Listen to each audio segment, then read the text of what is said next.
Today's podcast, we're diving deep into depression. We're going to talk about that with neuroscientist Dr. Alex Korb.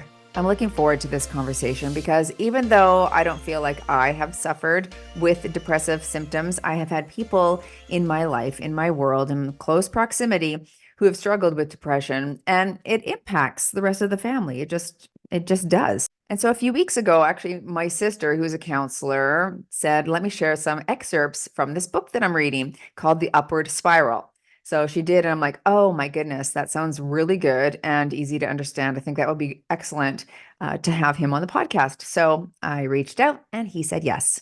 Dr. Alex Korb is a neuroscientist, a mindset coach, and best-selling author of the book, The Upward Spiral. He has a PhD in neuroscience and is an adjunct professor at UCLA. As a mindset coach, he helps successful professionals and business owners who look like they have it all, but secretly feel trapped between a demanding career, family responsibilities, and their own happiness. Dr. Korb has a wealth of experience in yoga, mindfulness, physical fitness, and even stand-up comedy. Maybe he'll tell us a joke today. All right, let's welcome to the podcast, Dr. Alex Korb. I want to start by asking you, what is neuroscience and why is it so important for us to understand the neuroscience behind depression? Yeah. I know it's a loaded topic to start with. Let's break it down just for our audience. What is neuroscience? Yeah. No, we got a limited time, so let's jump right into it. Yeah, neuroscience is the study of the brain. It's pretty simple. I mean, obviously, what you're doing is complex, but like that's the whole summary. There's just a lot of different ways to study the brain. So some neuroscientists like study fly genetics, and others like put people inside an MRI and do a brain scan.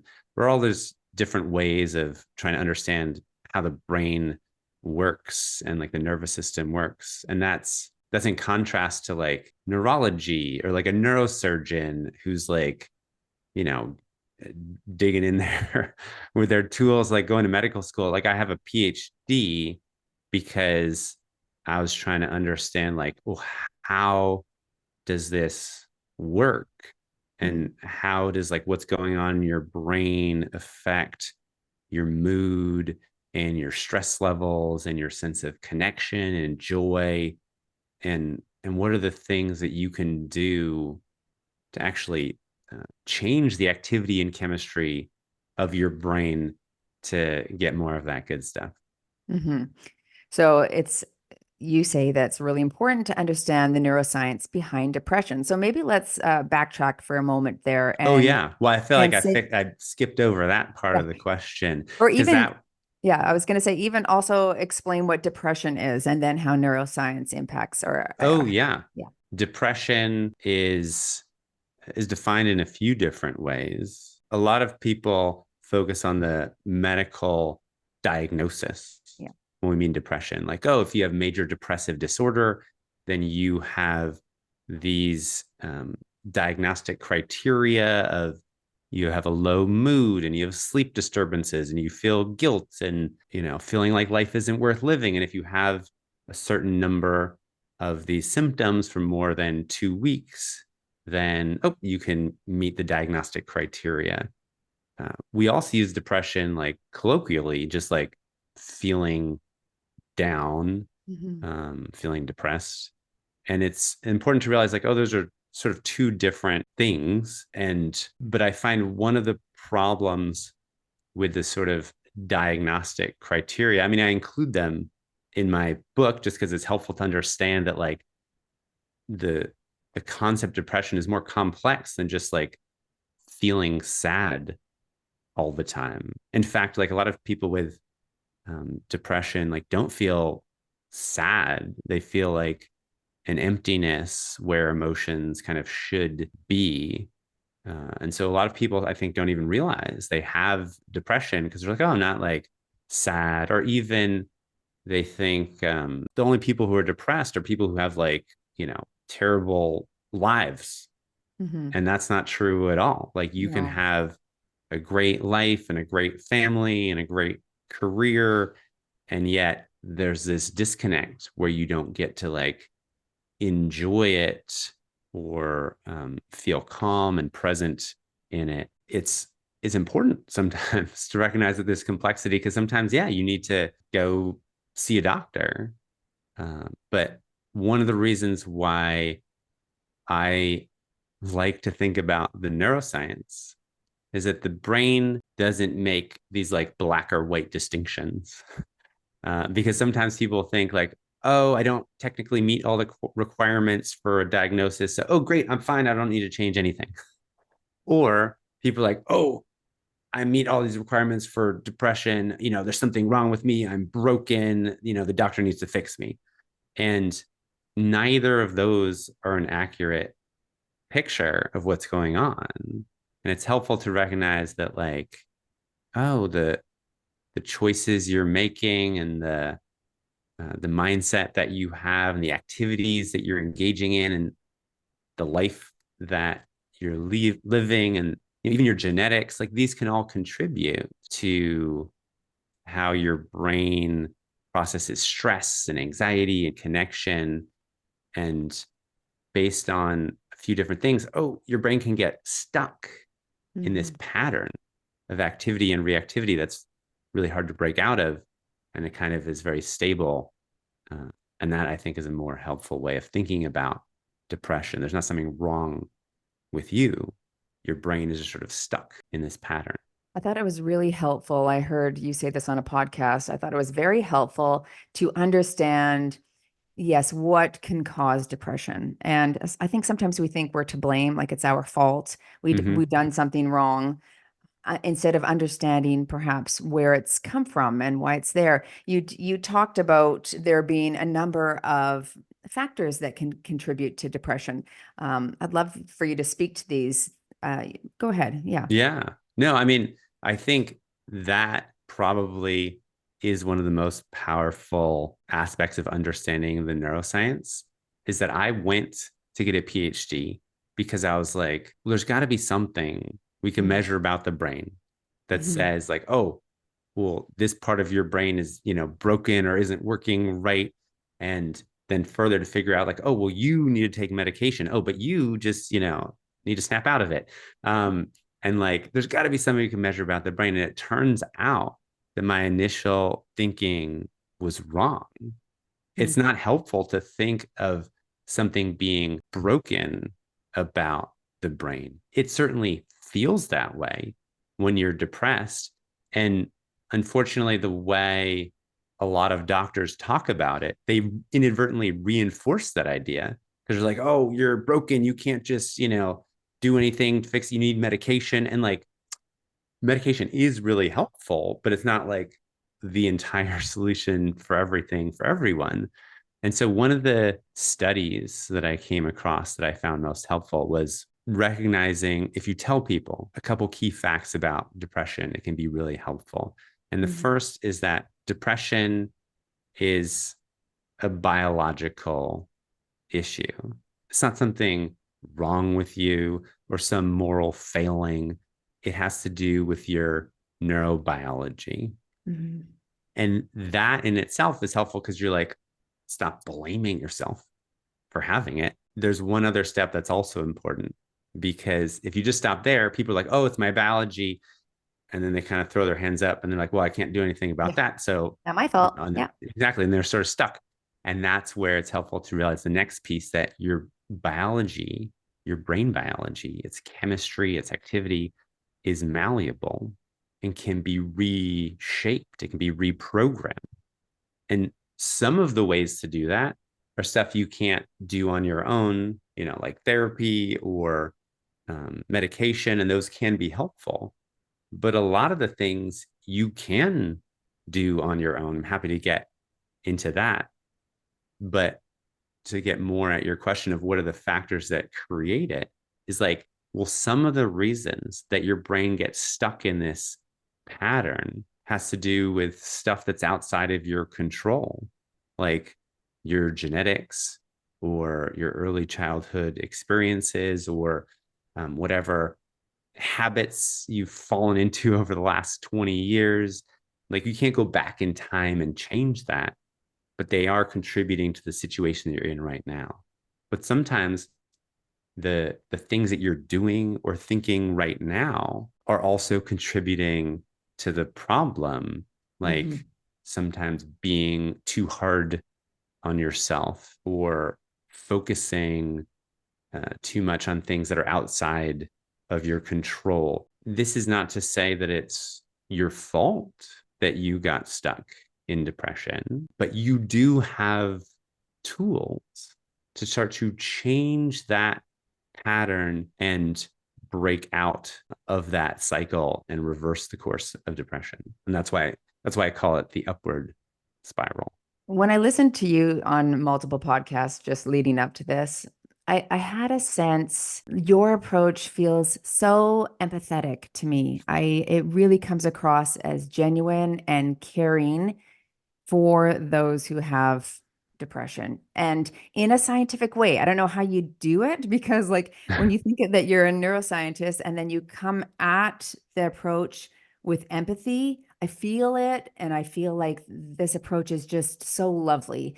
I, where did that Thank come you. from for you? Yeah. Well, I think, I mean, growing up, I was always, sort of more emotional. And I was lucky as a guy because, my parents didn't, try and shut that down. So like a lot of guys, they are very emotional, but they're just under the impression that they're not. Yeah. Uh, and they're like, I'm not emotional. And, it just comes out as anger and aggression. I often wonder, like, I had a lot of anxiety, though I wouldn't have said it was anxiety at the time.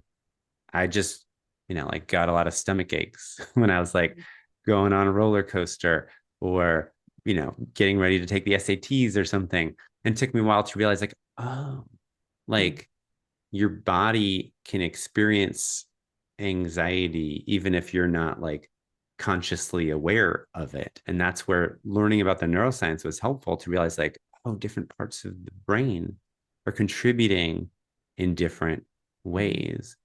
And there were definitely times in college where, things were seemingly going great, but I would like get stuck in this pattern of, anxiety and depression of, wondering, am I on the right path? Like, what am I, doing with my life? I wasn't even able to always give myself compassion because I was like, but you shouldn't be Yeah. feeling these things. Everything's great. Like, snap out of it. And it was, it took a process and understanding the neuroscience to know that a lot of times the good qualities that we have, Mm. the strengths and abilities that we possess, the good habits even that we have, can sometimes contribute to this pattern of a downward spiral and getting stuck. Having big goals and the ability to like put your head down and just work hard,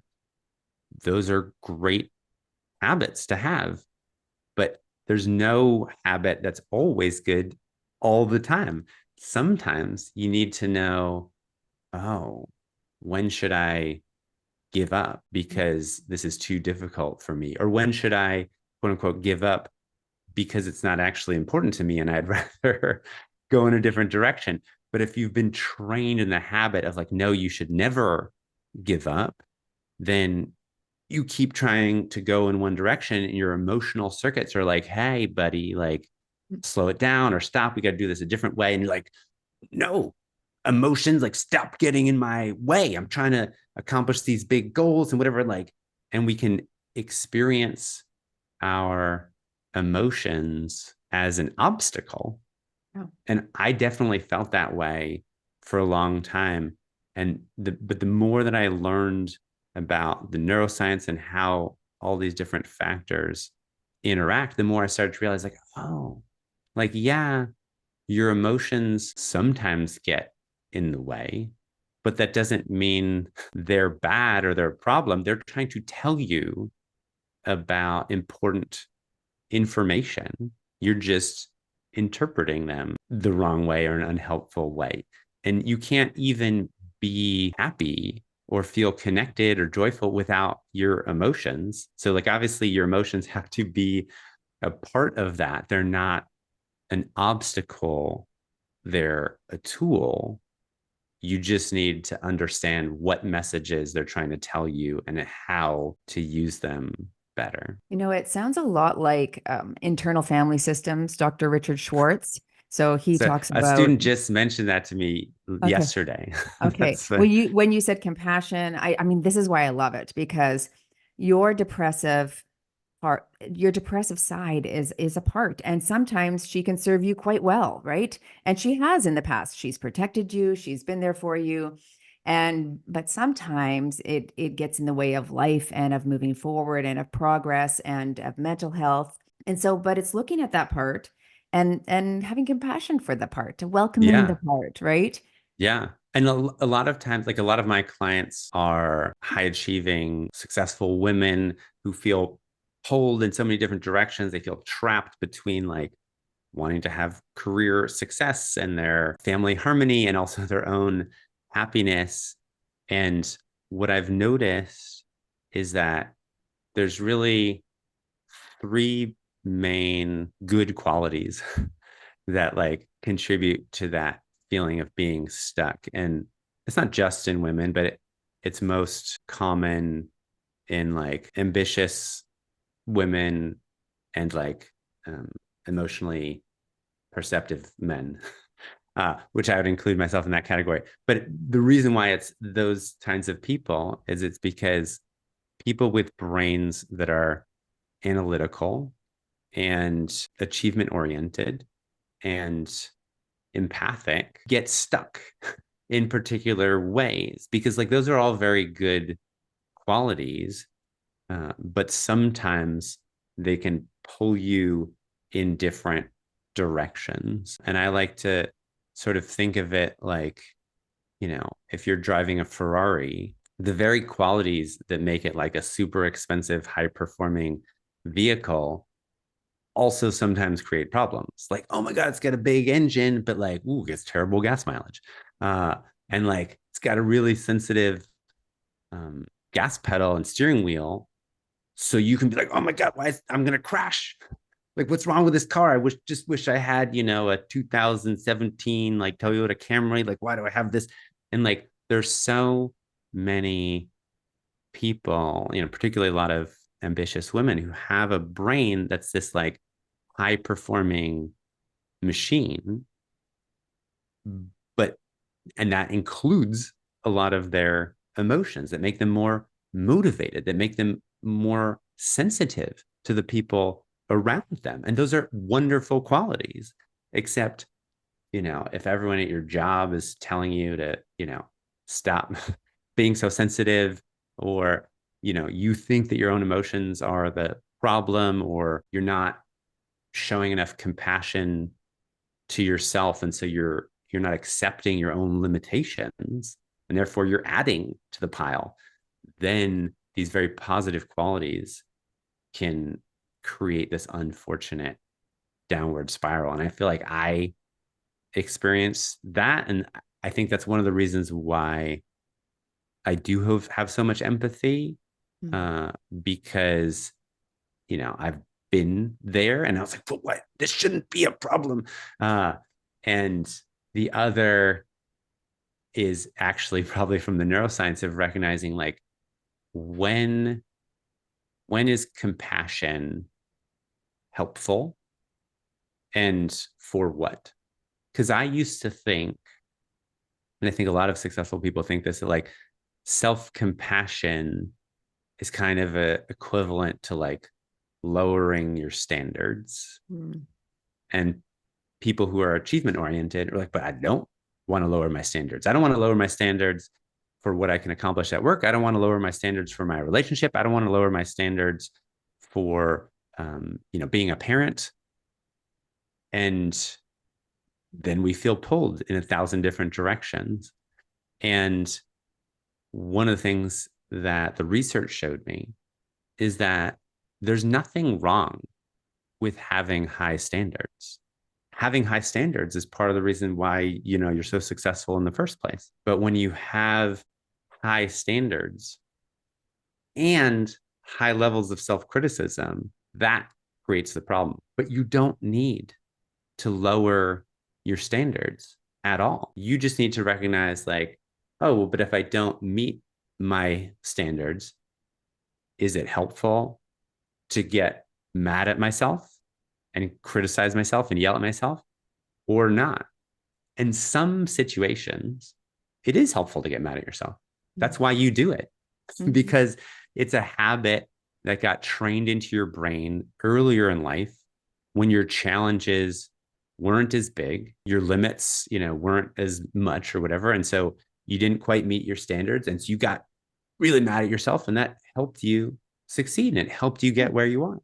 Now it's programmed into your habit circuit. Right. But that tool isn't always helpful. And sometimes you don't meet those standards. Now your brain wants to fall back into that same habit, getting mad at yourself. And that's where I realized like, oh, sometimes you just need to treat yourself with compassion, not because your high standards aren't important to you, but because you've just reached the limit of what your abilities are. And Mm-hmm. that's really frustrating, but like piling on top of that frustration with more stress and anger isn't helping you.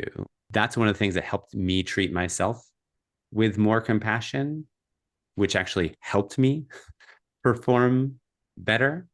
And it's one of the reasons why I try and treat others who are stuck in that same way, because compassion is sort of like a language. It's easier to learn it when other people are speaking to you in that Mm-hmm. way. Yeah, absolutely. The upward spiral. I see a bookcase behind you with your book on top. Is that supposed to be a Yes. spiral upwards? You Oh yeah, no, right. I should arrange it in, should, yes, do the a little twisty. spiral. That's right. Dr. Korb has a book called The Upward Spiral. And yeah, let's talk about what is the upward spiral and then the converse. A lot of us are in a downward spiral right now. So Yeah. what can we do about the downward and how do we move it to the upward? Yeah. Well, the first thing I think is just, validating your own emotions to recognize like that there is this pattern that Yeah. we often get stuck in where, and it doesn't always start in an obvious way. Just like, oh, some little thought pops into your head of like, oh, I don't have enough energy to go for a run. And so then you don't go for a run, and then you don't sleep as well because you didn't get enough exercise. And then tomorrow, you really don't have any more energy to go for a run. And like it just, there's a little small things and they happen in all these different areas of our life. And then they just sort of can get stuck in Mhm. this spiral. And people who have high standards can be at more of a risk for that, because you not achieving those can lead to disappointment. And people who have brains that are more emotional are more at risk for that, because when they have that disappointment, then it's harder. Then they add more self criticism. They react more to that. They react more to the emotions of people around them, which the patriarchy often, tries to teach us is bad. But like, no, it's good to be able to be perceptive and respond to the people around you. It's just if you don't have that awareness or the ability to control your own emotions, well, then you're kind of just at the mercy of your environment or everyone else. But controlling your emotions is also not the same as ignoring your emotions or pretending you don't have emotions. And so that often inadvertently contributes more to a downward spiral, is that we have a little downward and then we're like, no, but I don't. And we like try and ignore it and just suppress it. And that doesn't make it go away. Your emotion circuits and your habit circuits in your brain, they're perfectly happy to continue the downward spiral on their own without telling you about it.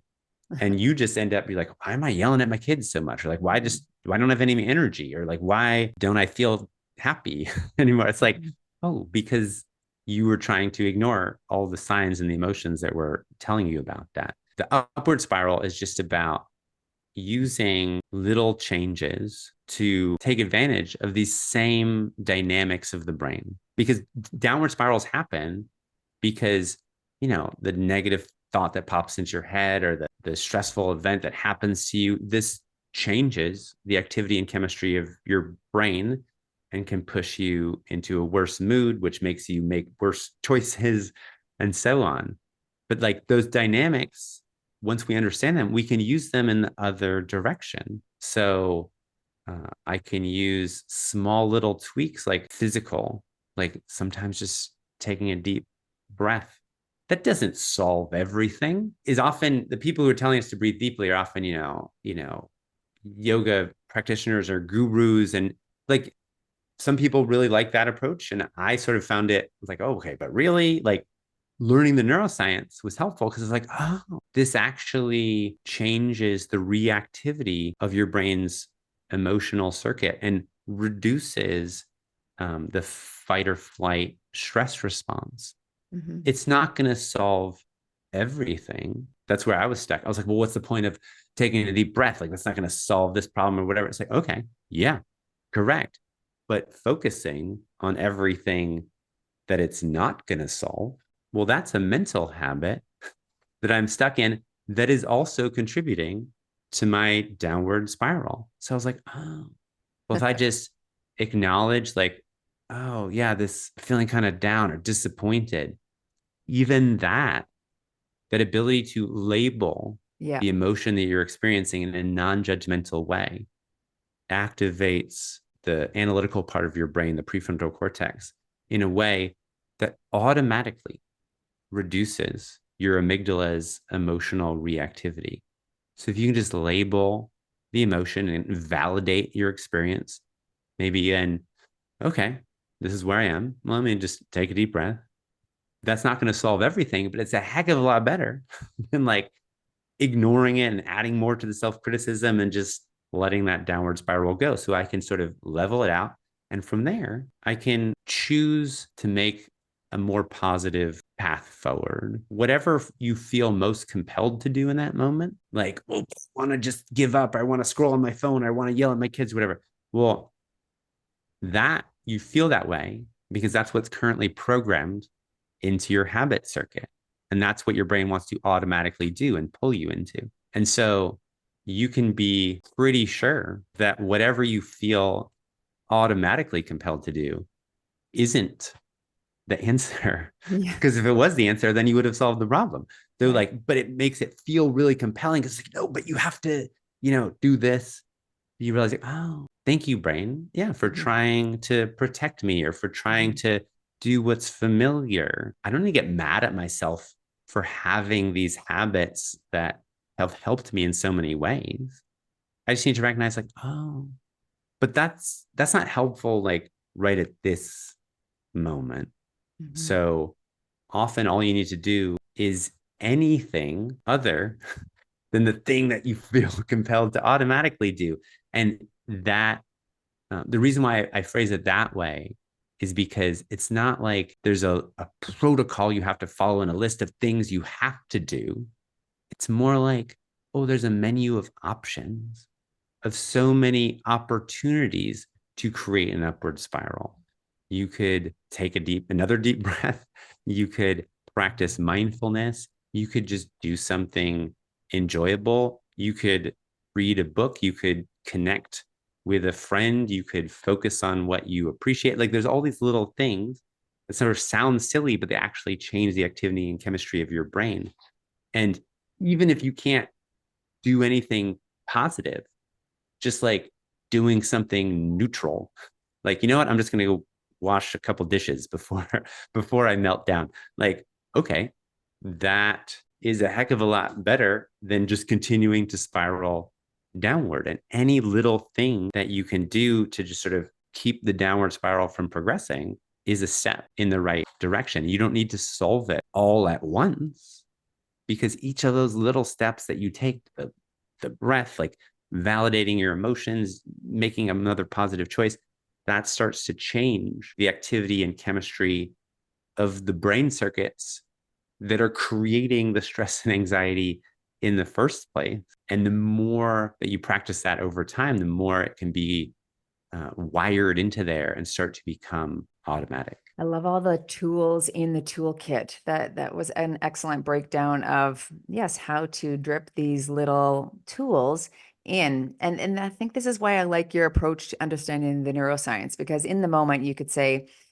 okay, this is happening. This is how I feel right now. I'm feeling depressed. Yes, my bent is to go into, and I didn't recognize that or realize that about the neuroscience, is that we are hell bent on doing the same thing over and over that soothes us. And it is Yeah. maybe Well, withdraw, that's, it's to I used to sleep. get so Yeah. mad at myself for all of these, bad habits that you get stuck into. Why do I just keep checking my email? Or why do I keep, just, sitting on the couch when I want to go for a run or whatever?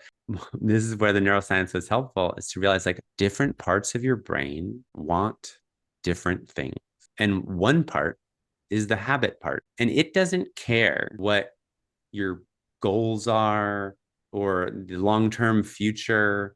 It evolved like, 50 million years ago or 100 million years ago. It's like the deep part of your brain. And all it's programmed to do is just like basically survive. And it evolved on the principle of like, well, I'm alive now. So I guess I should just keep doing whatever I've been doing. And it doesn't make a distinction even between your quote unquote good habits and your bad habits. We call something a good habit if it eventually leads to something good. And we call it a bad habit if it eventually leads to something bad. But it doesn't care about the future at all. It only cares about the immediate moment and what has been programmed into it of what you've been doing the most. So it evolved to try to keep you alive and comfortable, like in the moment. As humans, we also have these, more complex pieces where we're like, we have goals and dreams and other people. And those parts of the brain evolved at different times. And so they're sometimes in opposition to each other. We shouldn't get mad at ourselves for trying to feel comfortable or trying to be safe. We just need to realize like, oh, well, when is it that 2% of the time or the 5% of the time where like that habit, that compulsion isn't helpful? It's sort of like habits are like tools. Mm-hmm. So you could be building a house and you frame it all out or whatever, with a hammer, and the hammer is a really helpful tool. And at some point you got to start, putting up drywall or painting. Well, don't get mad at yourself for having a hammer. Like that's just not what the hammer is for. The hammer was very helpful for all this other stuff that you did. Just like, oh, I'm so glad I have this hammer. Like, thank you, assistant, for handing me this hammer.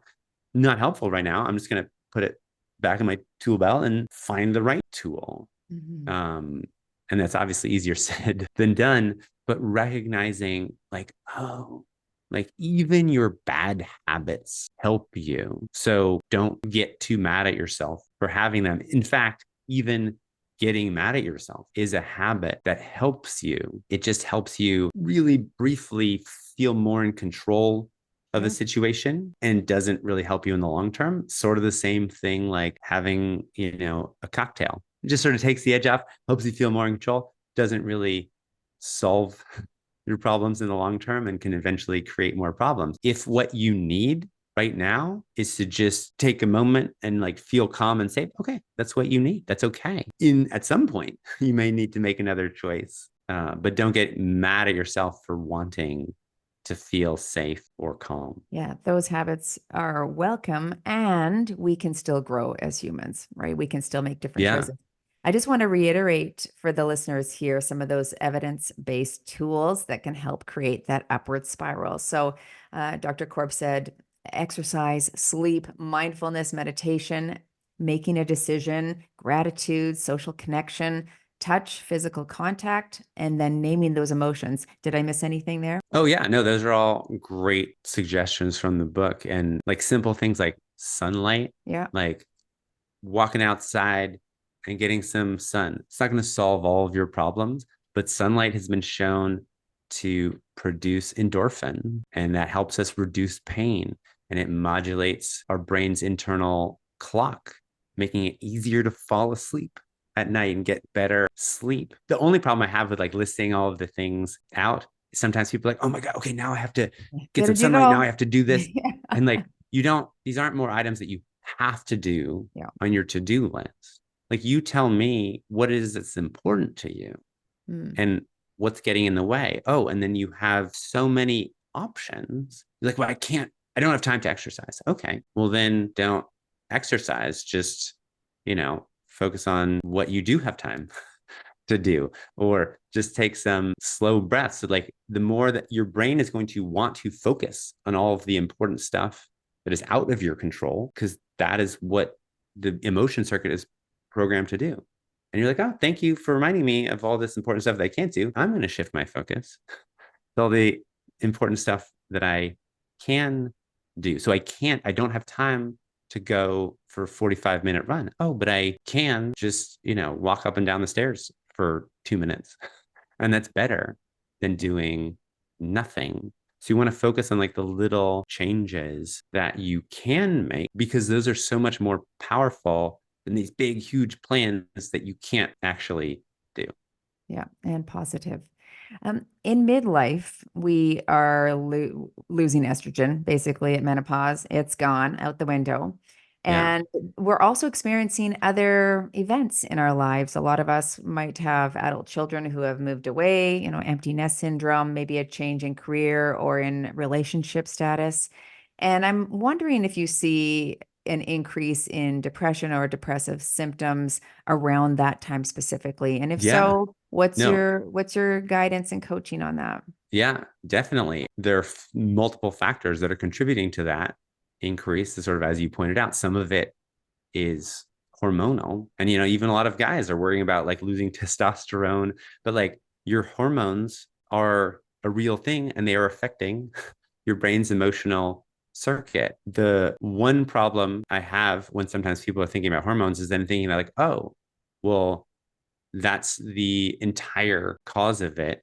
Right. Uh, but like, well, no, you could get your hormones under control, but that's just one factor that is contributing to your brain's emotional reactivity. That's something to look into, but it's not going to solve everything. But also validating that, like, yeah, no shit that you have these experiences. Like, this is what your biology is creating, and that helps, I think, validate your emotional experience. Because sometimes we're like, I shouldn't feel Mm. this way, it's just hormones. Okay, no, hormones are affecting your emotional circuitry, but so is your ambition at work and your ability to try and balance everything, and the caring about other people. That is often great, but also sometimes that adds to stress. Validating that you have many different things that are important to you, that are creating stress, and then reminding yourself about what is most important and what you have control over. All you really need to do to start reprogramming those circuits I list a bunch of things in the book that like you have control over, but like in my coaching program, like I realized that it all comes down to just those two things: what's important to you and what you have control over. Because things that are important to you, like your happiness or the happiness of your family or your success, not all of those are entirely under your control. Mhm. And your emotional circuits are going to react to the important stuff that is outside of your control, because Mm. it's like an alarm, like, hey, you got to pay more attention to this. Your job is to recognize, like, okay, which parts of this are out of my control and which parts are under my control. So I can't necessarily like control, my hormones or my feelings right at this moment. Oh, but I can go for a run, or I can't sleep better last night so that I'll feel better right now. Oh, but I can prioritize my sleep tonight so it'll feel better tomorrow. And maybe I can't get more hours of sleep. Oh, but I don't need to. I just need to improve the quality of Mhm. my sleep by getting some sun or by getting some exercise or keeping a gratitude journal right before bedtime. And a lot of these things, they sound silly, but like they start to change the activity and chemistry of your brain. And once you're clear about what is that important stuff that you actually have control over, then you can focus all of your time and energy and effort on that instead of constantly getting distracted by things that are unimportant or uncontrollable, or both. And one of the challenges as you get older and you have generally a good life is the things that are most important to you are often so obvious that we don't even think about them. Mm. So like your family is so Mm-hmm. important to you. Duh. Like obviously it's like, but then your emotional circuit in your brain isn't going to automatically focus your attention there. And so you only often, experience your family or your own emotions or your job in ways that are getting in the way of what's important to you. And that's not wrong. It's just an incomplete picture because you're like, oh, right, this is only affecting me so much because this is so important to me. It's sort of like, it's really easy to take electricity for granted or indoor plumbing, and we don't think about it at all on a day-to-day basis of like, oh, I'm so glad my house has electricity. We only experience it like when the electricity goes out. We're like, oh, this is so frustrating. And our job is to sometimes remind ourselves, like, oh, right, there are these things that I'm ignoring that are such a wonderful piece. And that's not to say that you should fake gratitude. It is often that your brain is just not paying enough attention to the wonderful parts of your life that you're glad are there. Or if you're listening to this right now and you feel like you have depression or you experience depressive symptoms, I would definitely recommend the upward spiral. But even, you know what, I don't have that. But I have lived with, I live with someone who does. Yeah.